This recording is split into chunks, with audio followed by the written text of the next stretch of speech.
Assalamualaikum warahmatullahi wabarakatuh. Apa kabarnya semuanya? Semoga semuanya sehat ya. Masih tetap semangat walaupun pembelajaran di masa pandemi.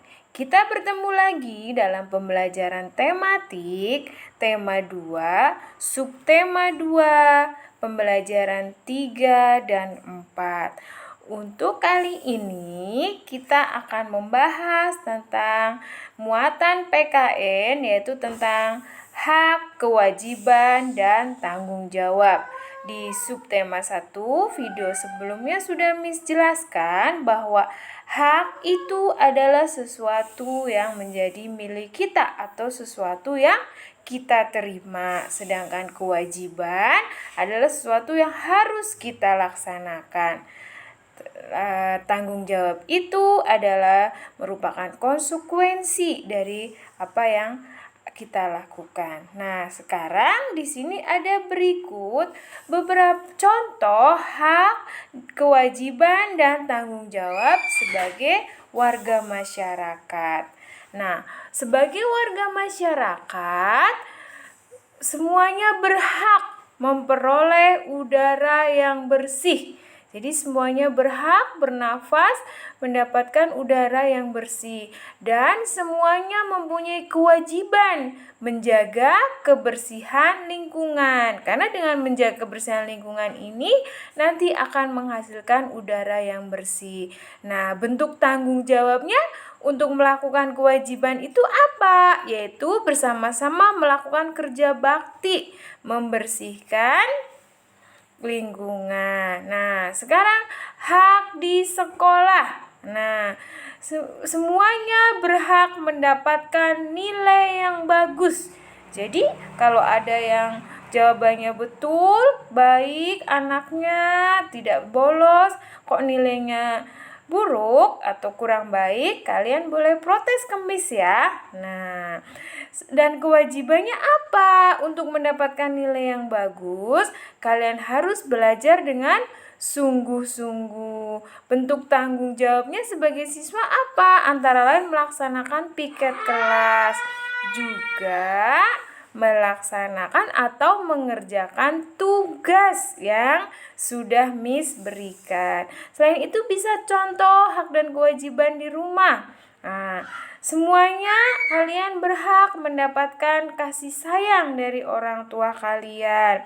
Nah, kewajibannya kalian adalah patuh kepada ayah dan bunda. Tanggung jawabnya melaksanakan atau membantu pekerjaan rumah. Nah, selanjutnya, hak dan kewajiban sebagai warga masyarakat ini juga ada beberapa contoh, bisa kalian lihat di buku halaman 74 sampai 75. Nah, di sini sebagai contoh kegiatan di dalam masyarakat, yaitu kegiatan kerja bakti dan kegiatan musyawarah. Yang pertama, kegiatan kerja bakti, kewajibannya semua wajib membersihkan lingkungan. Terus tanggung jawabnya membersihkan selokan dan mengumpulkan sampah.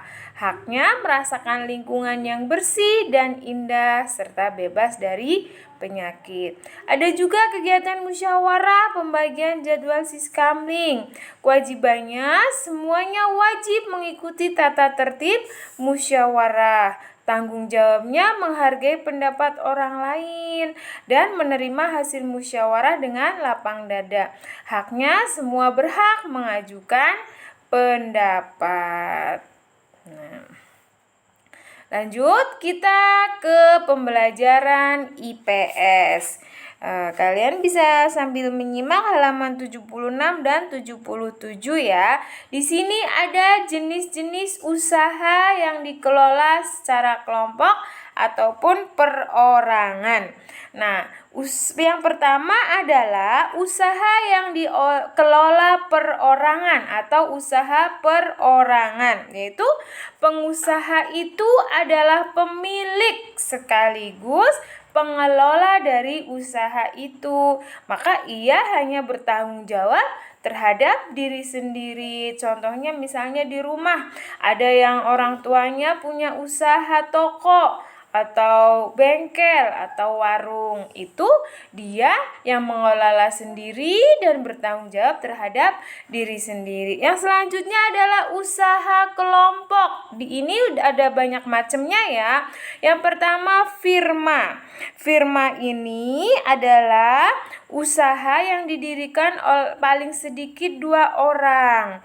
Nah, risiko kerugiannya ini ditanggung bersama. Yang kedua adalah persekutuan komanditer atau CV.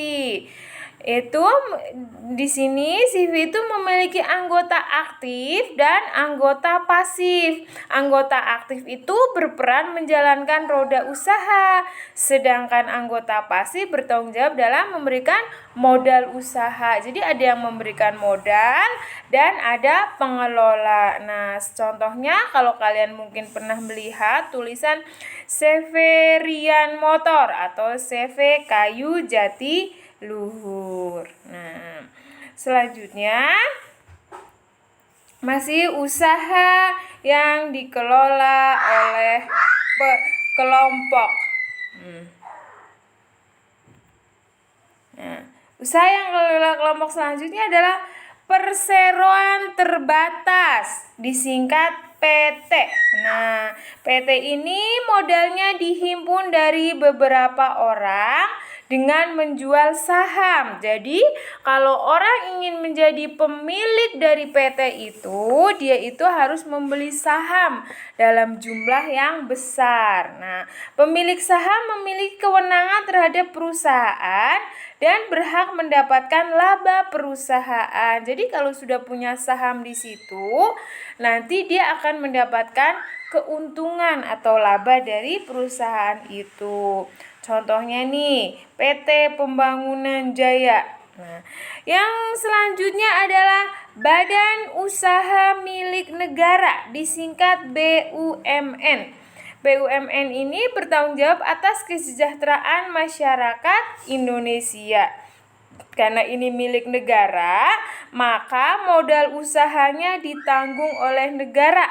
Nah, contohnya adalah Perum Peruri, PT KAI. Nah, yang suka naik kereta, ini ada PT KAI. Juga ada PLN, Perusahaan Listrik Negara. Itu juga merupakan contoh BUMN. Yang selanjutnya adalah koperasi. Koperasi adalah usaha bersama berdasarkan asas kekeluargaan. Semua anggota wajib membayar simpanan pokok dan simpanan wajib ya.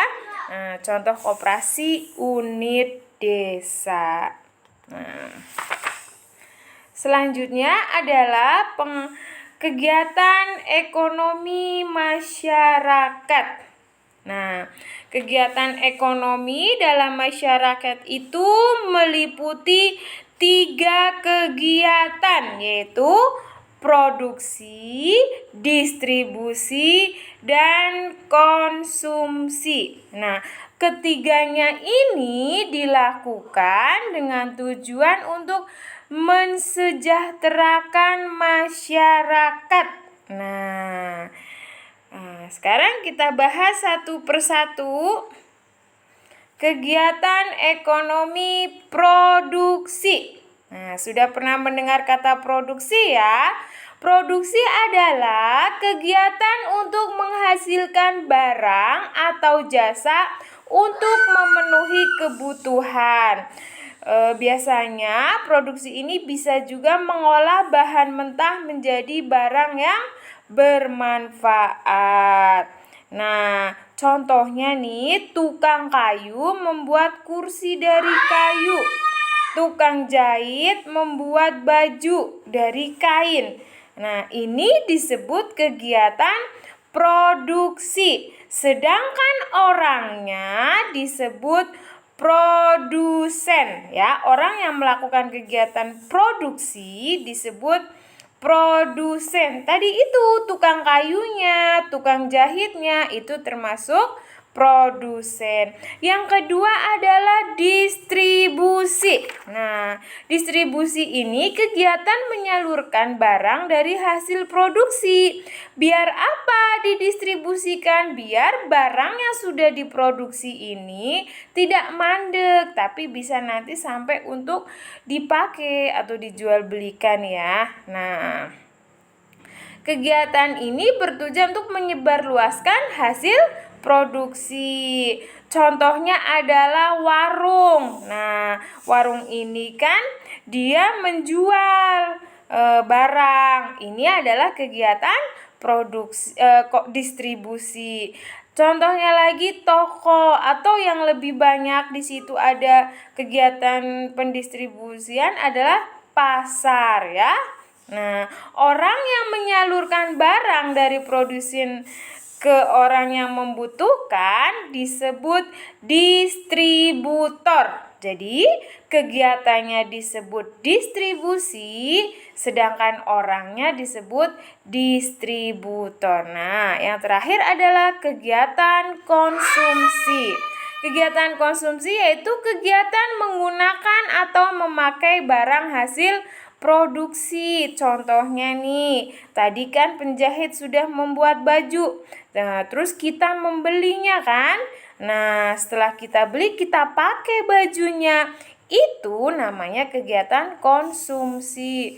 Terus menghabiskan makanan. Nah, kita beli makanan terus kita makan, itu juga namanya konsumsi. Atau orang yang habis beli mobil terus menggunakannya untuk transportasi, itu juga namanya kegiatan konsumsi. Nah, orang yang melakukan kegiatan konsumsi disebut konsumen.